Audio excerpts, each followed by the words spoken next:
So I love, I know in our research of the other podcasts you've been in, you've talked about this too, and we want to try to make it different. But I love the tarantula story, and I want us to talk about it. Could you talk a little bit about this tarantula story? Sure. Yeah. My first night in Cambodia, my friend Brian, who started the Film and Photography Society back in college with me and a few others, um, he was my partner in crime going across Southeast Asia.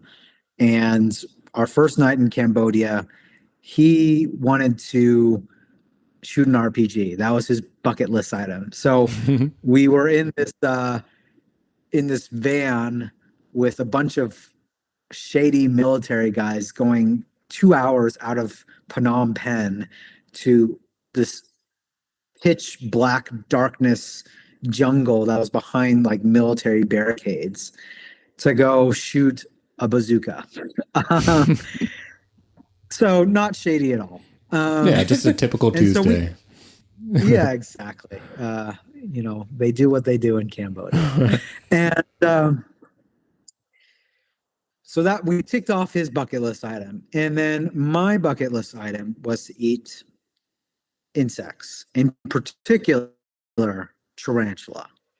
And I knew about this one restaurant called Ramdang Restaurant in Phnom Penh, where they serve fried tarantulas as their appetizer. And so I, of course, order that. And it comes out with a little bit of chili sauce, some lime, and some chili peppers.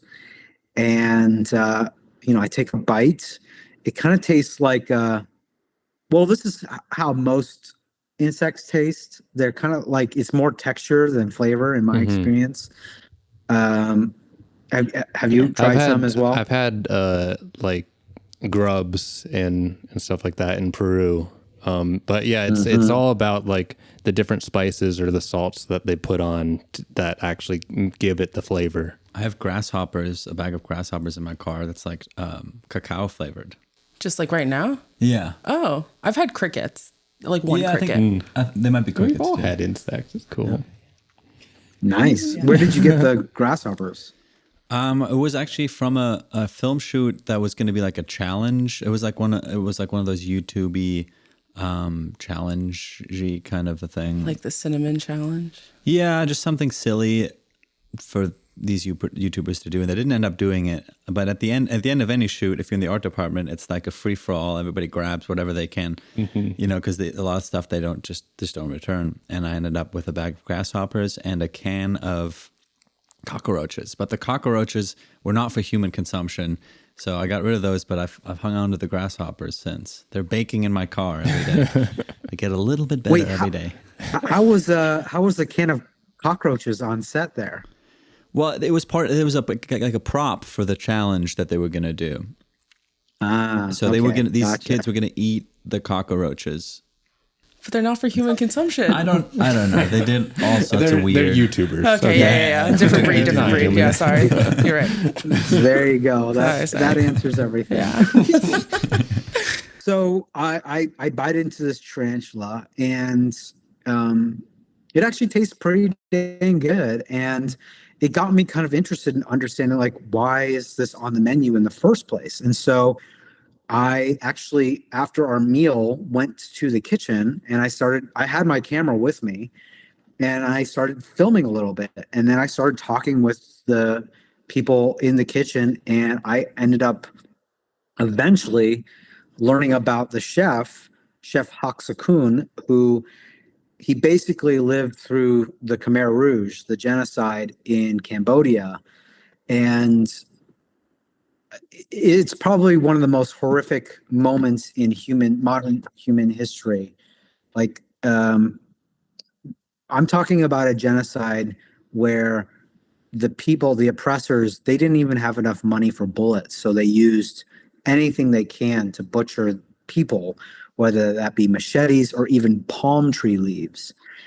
And there was so much starvation and so much poverty during this time that people were literally starving to death, and so they would just try and use anything they could to survive.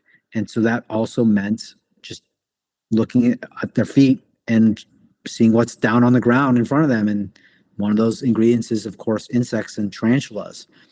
And so Chef Haksakun, he developed this tarantula recipe over time. And now with Rondang Restaurant, he is employing kids who are also going through tough times now. And these kids can be kids who have grown up on the streets, kids who have survived illnesses, sex trafficking, HIV, AIDS victims. And he gives them an opportunity in his kitchen to either be in the front of the house where they're, people who are taking out the orders and all that in what's called the front of the house, or being part of the kitchen crew, being in the back of the house, whether that's being a prep cook, dishwasher, sous chef, etc.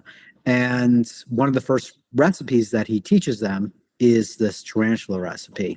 And what's even more fascinating is because of this genocide that has happened not so long ago, it severed the culinary traditions of Cambodia. Cambodia, if you don't know, like, it was colonized by France at one point in time, and wherever France goes, they like to bring their cuisine with them. That's why we have such rich Creole and Cajun food here in America, is because Louisiana was a French colony at one point. That's why Haitian food is so great, for example, or Vietnamese food is so great. And the Cambodian cuisine is this really amazing mix of like the soy sauces and ferments of China with the curries of India, with the French colonial taste that they brought and sensibilities about ingredients, that it was this thriving hotbed of culinary innovation at one point. And it was just totally severed because of the genocide. And now his team in Ramdang Restaurant, along with other innovators in Cambodia, are remaking a new Cambodian Khmer cuisine. So it's pretty amazing to see. I just love how, talk about the connection to our history with the foods that we eat, and like taking something that is the ugliest thing you can do in this planet and making something beautiful out of it. It just shows that like humans are resilient. Like we will continue with our connections of art, with food, with anything. We will just continue to keep having something to connect with, and whether that be tarantulas or movies or something. I'm not trying to make sound bites, if you will. I'm really not. I just think that's the camera's right there, just right into the camera. But I just think it's really cool. But last year I went to Vietnam, and I was talking to someone was telling me the origins of pho, of like why there's so many leaves on the pho, and a lot of it was due to like really, really high poverty at the time. So they just shoved whatever they could find just to fill up the plate to make it look full. And now we have pho, and it's just part of the dish, where it would like 50 to 100 years ago, it was not part of the dish. That was just something that they had to do, but it became part of the meal, and thus the culture moves on. And I love that whole connection with that. Yeah, I think all traditional recipes is born out of scarcity and poverty. Juk.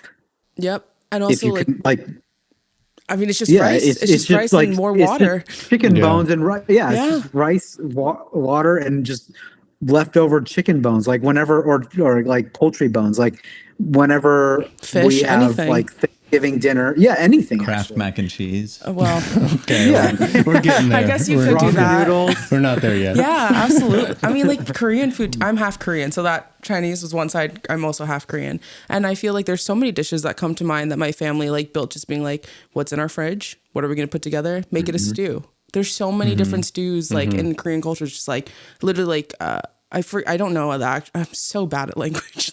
Just like, but one of the stews is just like spam and like kimchi and just whatever vegetables you have almost about to go. And it's just, that's what like soldiers ate, because that's just what they had at hand. And how do you make it go a certain length and fill so many people's tummies? Like, it's scrappy. I literally keep thinking about it. It's just literally, everyone's just so scrappy. Like, Embrace the scrappy. Yeah, and it's just trying to like make it work. Transcends the film industry. But that's like everything. It's like you just try to make it work the best you can, and like, how do you make this inch go a mile?